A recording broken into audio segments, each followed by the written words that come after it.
Greetings, this is Griff Ruby, the Nostalgic Catholic, with yet another Isaac Asimov short story review. And once again, though his name is on the cover, the story is not, and the picture on the cover does not reflect the story. But it is the story, it is in here, and it appears in the table of contents as Segregationist, and this is there, Isaac Asimov, page 80. So, let's see what we got on page 80. There's Segregationist. Now, this is not the original release of this story. You notice this is October 1968. The next story we pick up will actually come out previous to this. What has happened is it was actually published in a magazine called Tempo, which was apparently some sort of published by Abbott Laboratories. I think they make their pharmaceutical and other sorts of things. And so they're medical stuff, and they asked for a medical short story. And he was getting ready to just tell them, nah, I'm not going to write a story, thanks, but no thanks. I appreciate the honor, but I'm not going to. By the time he gets the paper all in there, he's got an idea for a medical themed story. And I'm going to read the blurb here. This kind of points back to the other one that we just showed. It says, since our special Isaac Asimov issue, which was October of '66, covered in my immediate previous review here, Dr. Asimov has had 12 books published. Among these are Through a Glass Clearly, The English Library, 1967, and Asimov's Mysteries, Doubleday, 1968, both fiction, and Science, Numbers, and I, Doubleday, 1968, the latest collection of fantasy and science fiction essays. We'll have some more information about Dr. Asimov's books, recent and forthcoming, next month. Meanwhile, here's a story that projects the problems of transplanted and artificial organs into a surprising but logical area. So, I guess the idea that this is about the same time that we're finally able to start doing heart transplants. So, that's exactly what's going on. It's a very special operation, very rare, very unusual. And you have the surgeon who's kind of, well, here's our patient. He's a senator. You don't want to say there's any favoritism here, but, you know, the surgeon's all, well, ours is not to question why kind of attitude. And the medical engineer character, who's also playing an important role making everything all fit together. They're talking about this because apparently they've already got a choice of two different hearts to put in the patient. You can put in a metal heart, or you can put in a sort of a plastic heart, but plastic of this kind of fibrous sort of thing. It's supposed to be super durable and, you know, not just your ordinary run-of-the-mill plastic, but this is something really good stuff. And I think you should go with the plastic. I mean, the person's an organic being. He should have plastic adjust more to the hormonal changes and so forth. Which sounds obvious. Seems to me that sell it to me. You know, if I get excited, it'll beat faster. You know, or I need to run or something. You know, a pacemaker doesn't know if you need to run or, you know, something. It just goes along at its pace, and if it's not enough for what you're doing, you just don't have enough blood in your system for a while, you know, because it just ticks out a fixed rate. That's what it does, like a little clock. So, I don't know. That sounds like a good case. But the patient has chosen, specifically wants the metal heart. And then they start talking about, well, the metallos have gotten some sort of recognition as life forms, i.e. robots, robotic beings made of metal and gears and rotors and chips and wires, maybe even positronic brains, though that is not mentioned here. Just thought I'd pass that along. Or even hinted at, just that there's robots and so forth. And however, the metal hearts have been around longer. They're kind of more of a known item. So there is that.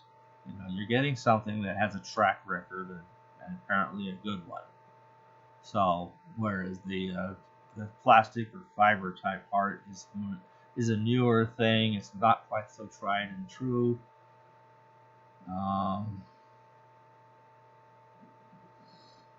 so that's, it's just trying to say you should do the fibrous heart, which actually all in all makes more sense.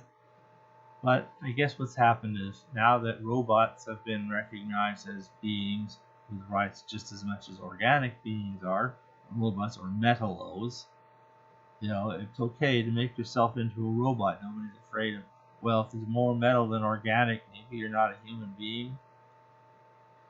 Well, are you afraid I'm making myself into a robot, into a metallo, as they call them, since citizenship went through? Okay.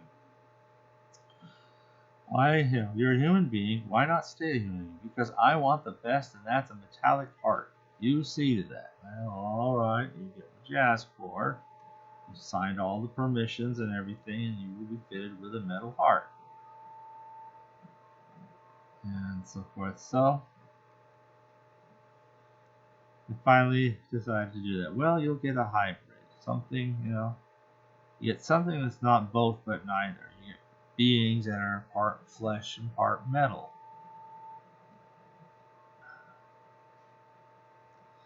Well, can't beings all just be made of only flesh, which I guess would include plastic, or metal, which would be the robotic or metallic?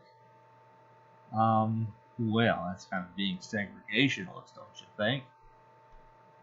What's wrong with having mongrel crossbreeds of, beings that are partially flesh and partially metal? Indeed, it seems like now that metallos can be citizens too, now we don't have to be afraid of getting metal parts in our own organic bodies. Not that we haven't been having that for years and years. I mean, how many people have, metallic hip joints installed and stuff like that, even now, okay?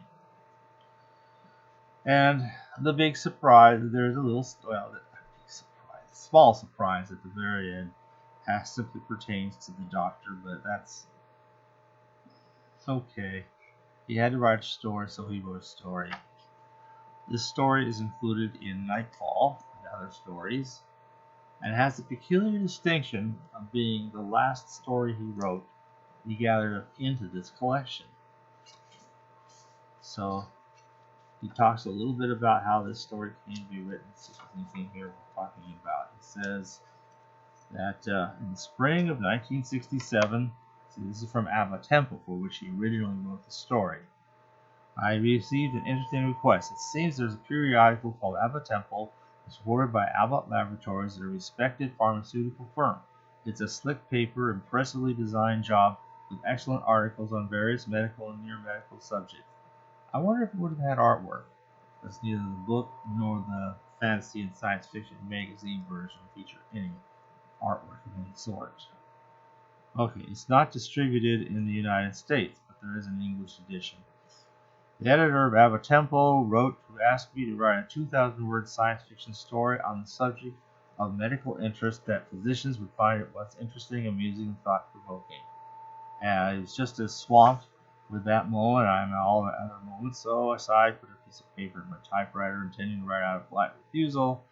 I've already given that story. So I wrote Segregationist in April 1967 on a theme that was completely and entirely science fictional. It appeared in December 1967, just in time to be slightly behind the headlines in some respect. Maybe that's a reference to heart transplants. The nicest result of the publication, by the way, was that Abbott Tempo published it in each of their 8 editions. They sent me boxed collection of the set in English, French, Spanish, German, Italian, Japanese, Greek, and Turkish. I'd never before had anything written translated into Greek or Turkish. So that was kind of an oddity. So it appeared at that point, needless to say, sadly, I don't have that issue of Abba Tempo. It would be interesting to see if anybody does. I've never seen one anywhere. I can't even find other issues of that magazine. So I think it's very, very, very difficult to find, if indeed found at all by anybody anywhere. But anyway, the story, as I said, is all about, do you lose your humanity because parts of you are, for flesh are substituted with metal because of surgical operations? You just kind of have to look back and realize this was actually considered a question in 1967. Okay, I think the stories will get better, but as we've seen, he is really not doing nonfiction. You kind of want to say maybe just as well, but definitely the nonfiction will come back up. Oh yeah, but we're kind of in a low spot. Thanks for listening.